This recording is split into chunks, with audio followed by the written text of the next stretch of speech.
Salut, c'est le Banin de Yingui. Alors, j'aimerais parler de ce scandale à Douala où un gendarme a abattu un jeune homme de 18 ans.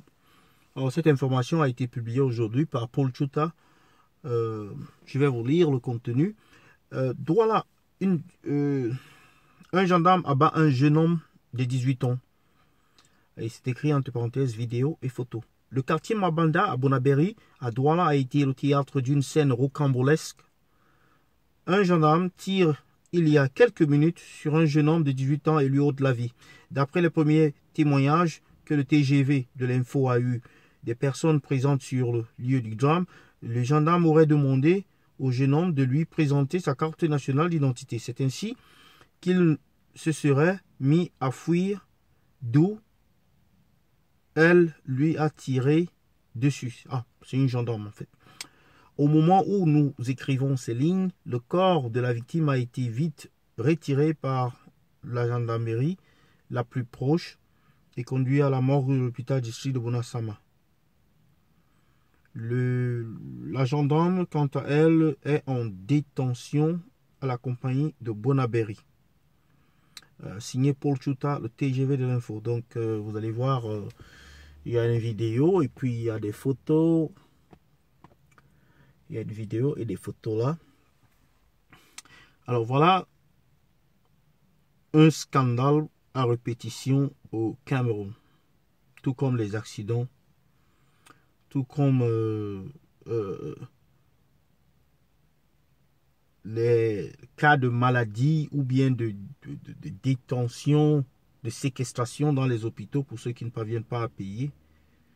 On se retrouve là, une fois de plus, avec un abus de pouvoir, un abus de, n'est-ce pas, d'autorité et des gens, des gendarmes, des hommes en tenue qui se disent que l'application de la loi se fait par eux, du moins qu'ils sont juges et partis. Donc à partir du moment où un individu n'obtempère pas, alors il est tout à fait normal qu'il l'abattent. Alors beaucoup diront que ça se passe un peu partout. Oui, bien sûr.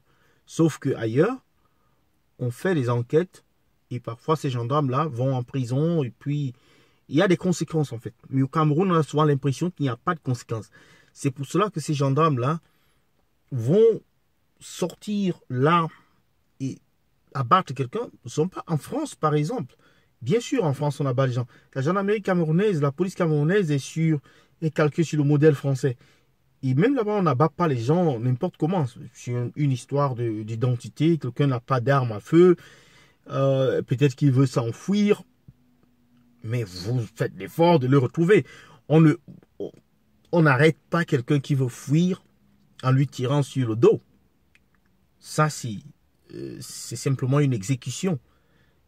Le gendarme, le policier, il est formé pour pouvoir mener, n'est-ce pas, une poursuite, pour pouvoir, n'est-ce pas, courir après les malfrats, les attraper. C'est pour cela ils sont des gendarmes, ils sont des hommes en tenue.